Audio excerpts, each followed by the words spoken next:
안녕하세요. 쉬운 세금 민택입니다. 7월 1일부터 7월 26일이 부가가치세 1기 확정 신고 기간이죠? 부가가치세 신고는 해야겠는데 여름이라 밖에 나가기도 덥고 세무서는 코로나19 때문에 신고도 안 도와주고 세무사 사무실에 맡기자니 비용이 아깝다면 쉬운 세금 민택이와 함께 집에서 직접 한번 신고해봅시다. 우선 홈택스에 로그인을 해주시고 신고 납부 후 부가가치세, 일반과세자 정기신고, 일반과세자 정기신고를 기준으로 많이 신고하는 내용만 깔끔하게 알려드릴게요. 구독과 좋아요, 알림 설정까지 꼭 부탁드려요. 국세청은 부가가치세 신고 편의를 위해서 대부분의 전자자료를 블로기를 통해 입력할 수 있게 만들어 놓았는데요. 다만 대부분의 사업자가 하나쯤은 해당이 될 신용카드 내역이 7월 13일부터, 전자세금 계산서 내역은 7월 14일부터 제공될 예정이라고 하니까 해당되는 사업자분들은 지금 구독을 눌러두시고 14일 이후에 신고를 진행하시면 훨씬 편리합니다. 제일 먼저 기본정보 입력에서 사업자 번호를 입력하고 확인 버튼을 꼭 눌러주셔야 합니다.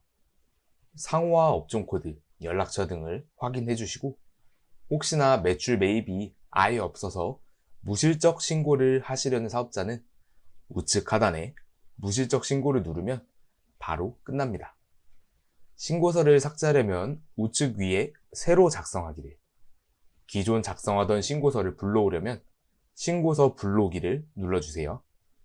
다 입력하고 확인했다면 저장 후 다음 이동. 엄청 복잡해 보이는 입력 서식 선택 화면이 나올 텐데요. 업종에 맞는 서식이 자동으로 선택되어 있으니까 너무 걱정하지 않으셔도 됩니다.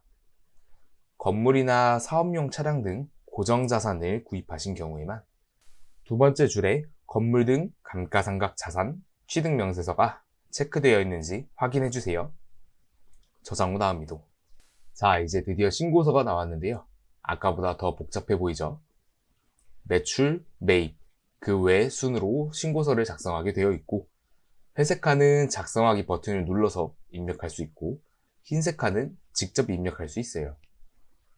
작성하기 버튼을 누르면 항목별로 상세 화면으로 들어가지고 다 입력하면 파란 버튼을 눌러서 저장하고 이 신고서 화면으로 다시 돌아오게 될 거예요. 그럼 매출부터 한번 시작해 볼게요. 매출에서 주로 입력하는 내용은 1번 세금계산서 발급분, 3번 신용카드 현금영수증 발급분, 4번 기타 매출, 그리고 맨 아래 과세표준 명세, 이렇게 4가지예요. 세금계산서부터 입력해 봅시다. 세금계산서란 쉽게 말해 사업자끼리 주고받는 영수증이에요. 전자로 발급하는 경우 홈택스에서 바로 조회가 되고 종이로 발급한 경우에는 직접 입력을 해줘야 합니다. 전자세금 계산서는 7월 14일 이후부터 조회가 되고 우측 상단에 전자세금 계산서 불러오기를 누르면 자동으로 불러와서 입력을 해줍니다. 종이세금 계산서는 조금 번거로운데요.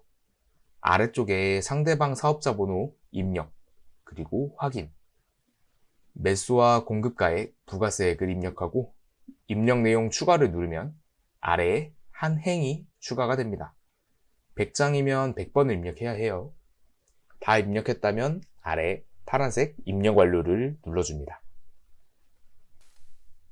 자, 다시 신고서 화면으로 돌아왔습니다. 이번에는 신용카드와 현금영수증 매출을 입력할 거예요. 3번에 신용카드 현금영수증 발행분에 작성하기 버튼을 누릅니다. 아래 발행 내역 조회를 누르면 역시 조회가 될 텐데 7월 13일부터 조회 가능하니 참고해 주시고요. 발행 내역 조회에서 조회한 매출 금액을 위에 과세 매출분에 직접 입력을 해줍니다. 공급 대가, 부가세 포함으로 입력하라고 되어 있네요. 공급가액은 부가세 미포함, 공급 대가는 부가세 포함을 의미합니다. 그러니 현금영수증 내역 조회에서는 공급 대가인 총 금액으로 입력을 하셔야 합니다. 공급 가액으로 입력하지 않도록 주의하세요. 신용카드 내역 조회는 부가가치세 포함 금액으로 나오니까 그대로 입력해 주시면 됩니다. 결제 연도에서 1에서 2분기로 조회하는 거 주의하시고요. 4번 기타 매출에는 현금 매출을 보통 입력하는데요. 임대업을 하시는 분들은 여기 들어가서 부동산 임대 공급가액 명세서를 작성하면 됩니다. 임차인 조회를 누르면 지난번 신고가 불러와지고요. 임대 건별로 입력을 해주셔야 합니다. 세부 입력 방법은 다음과 같으니 참고하시고요. 다 입력하면 보증금 이자와 월 임대료 금액이 입력이 될 거예요. 매출을 다 입력했다면 마지막으로 과세표준 명세를 작성해야 합니다. 상단의 금액과 하단의 금액이 일치해야 하는데요. 기본적으로 주 업종이 입력이 되어 있으니 부업종이 있는 경우에는 금액을 나누어 입력해 주세요. 수입금액 제외분에는 건물이나 사업용 차량 등 고정자산을 매각한 금액을 적어주시면 됩니다. 과세표준 명세는 나중에 소득세 신고로 이어지기 때문에 잘 분류해서 적어주세요. 자, 이제 매출이 끝났으니 매입으로 넘어가죠. 저장 후 다음 이동. 매입도 매출과 마찬가지로 해당되는 내용의 작성하기 버튼을 눌러 작성하면 되는데 10번 세금계산서 일반 매입, 11번 세금계산서 고정자산 매입, 14번 그 밖에 공제매입세, 이 세 가지를 주로 많이 입력을 합니다. 고정자산이 무엇이냐 하면 내가 만들어서 팔면 제품, 사다가 팔면 상품이라고 하죠. 이 제품과 상품은 그 자체가 매출이 되는 재고자산입니다.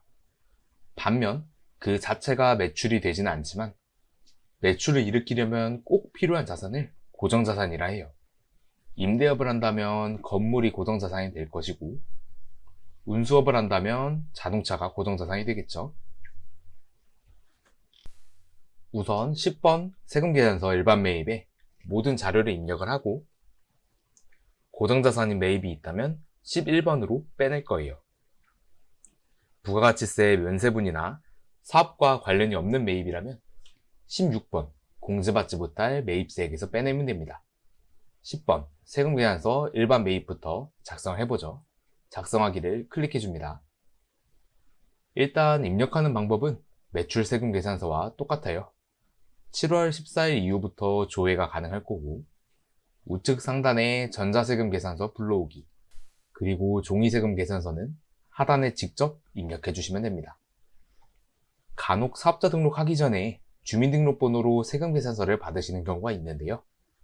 그건 입력을 다 하고 나서 주민등록번호 발급분에 합계금액을 직접 입력을 해주어야 합니다.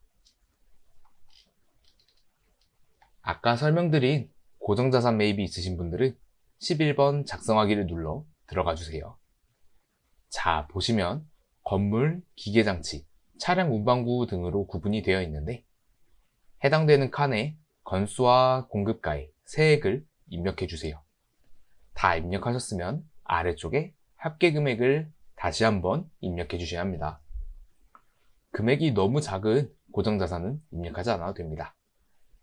이렇게 고정자산으로 등록하게 되면 시간이 지날 때마다 감가상각을 하게 되고 추후 폐업하거나 자산을 매각했을 때도 재고자산이 아닌 고정자산이기 때문에 소득세를 계산할 때 제외할 수 있습니다. 이제 14번 그 밖의 공제매입세액 작성하기를 눌러볼게요. 여기에서 많이 해당이 되시는 건 신용카드 매출전표 매입분 그리고 의제매입세액입니다. 신용카드 매출전표 매입분은 아까 세금계산서 매입분과 유사합니다.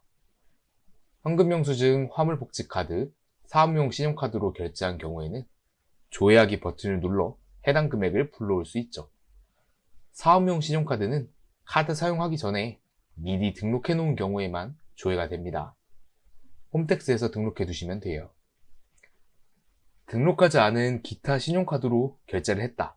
뭐 사업하다 보면 급하게 다른 카드로 긁을 수도 있잖아요. 종이세금계산서 입력하듯이 하단에 카드 번호와 공급자 사업자 번호, 금액을 건별로 입력해 주시면 됩니다.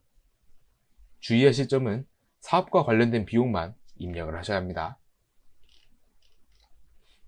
예를 들어 백화점에서 100만원을 긁었는데 공제 대상으로 입력한다면 국세청에서 소명 요구를 할 수도 있겠죠.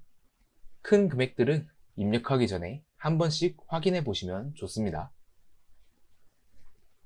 의제매입세 공제란 무엇일까요? 식당 하시는 분들, 매출은 부가세를 내는데 농산물 사온 건 부가세가 안 붙는 경우가 있죠. 그런 경우를 위해 농수산물을 매입한 경우에도 일정 비율을 세액공제해 주겠다는 건데요. 농어민으로부터의 매입은 제조업자만 공제가 되고 가공식품을 만드는 제조업자겠죠. 일반 사업자, 도소매업자로부터 매입한 농수산물은 제조업자뿐만 아니라 식당도 공제를 받을 수 있습니다. 공제율은 10% 미만에서 업종별로 차이가 있고 한도가 존재하기 때문에 화면에 따라 공제 한도까지 계산해 주시면 되겠습니다.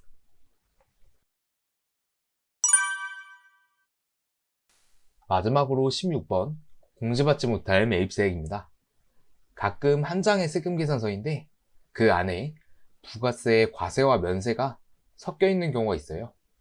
혹은 세금 계산서는 맞는데 사업과 관련이 없을 수도 있고요. 이럴 땐 아예 입력을 안 하는 게 아니라 일단 입력하고 공제받지 못할 매입세액으로 따로 빼내야 합니다. 그래야 부가세는 공제받지 못하지만 나중에 소득세에서 공제를 받을 수 있어요. 불공제 사유를 직접 선택하셔야 하는데 사업과 직접 관련 없는 지출, 비영업용 소형 승용차, 면세사업 관련 이 세 가지가 가장 많이 놓치는 유형입니다. 특히 비영업용 소형 승용차는 애매하다면 사모님이 타고 백화점에 쇼핑을 갈 수 있을지 생각해 보시면 되겠습니다. 제네시스는 잘 타고 가실 테니까 부가세 매입 공제를 받을 수 없을 테지만 포터나 다마스를 타고 가시라고 하면 사모님이 많이 망설이시겠죠. 그럼 공제받을 수 있는 겁니다. 신고서로 돌아와서 내려가다 보면 19번에 신용카드 매출전표 발행 공제가 있을 거예요. 신용카드나 현금용 수중 매출이 있는 사업자는 매출 금액을 작성하기를 눌러 입력을 해주고 발행 금액의 1.3%를 추가로 공제를 받습니다. 자, 이제 마지막으로 최종 납부세액입니다. 상반기에 예정고지를 받은 사업자는 22번에 해당 세액을 입력을 해주시고요. 예정고지를 납부 안 했더라도 입력을 해야 합니다. 가산세를 입력해야 하는 경우에는 뒤쪽으로 버튼을 눌러 해당되는 가산세를 직접 입력해 주세요. 다 입력했다면 드디어 26번에 납부할 세액이 나옵니다. 매출보다 매입이 더 크다면 환급받을 세액이 마이너스로 나오겠죠. 신고서 제출을 완료하고 나서 스텝 2 신고 내역에 가보면 하단의 링크를 눌러 신고서를 볼 수가 있고 접수증과 납부서도 출력할 수 있습니다. 납부하는 거 꼭 잊지 마시고요. 혹시 첨부서류를 제출해야 한다면 스텝 1 세금 신고에서 첨부서류 제출하기가 있습니다. 지금까지 부가가치세 확정신고를 홈택스로 신고하는 방법에 대해 알려드렸는데요. 주로 많이 이용하는 부분을 알려드리려다 보니 예정신고나 영세율, 가산세 등등 자세히 알려드리지 못한 부분이 많네요. 막히거나 궁금한 부분은 댓글로 남겨주시면 언제나처럼 최대한으로 답변 달아보겠습니다. 무더운 여름 세무서나 사무실에 가지 마시고 시원한 집에서 직접 부가가치세 신고해보세요. 구독과 좋아요, 알림 설정까지 꼭 부탁드릴게요. 지금까지 쉬운 세금 인텍이었습니다. 감사합니다.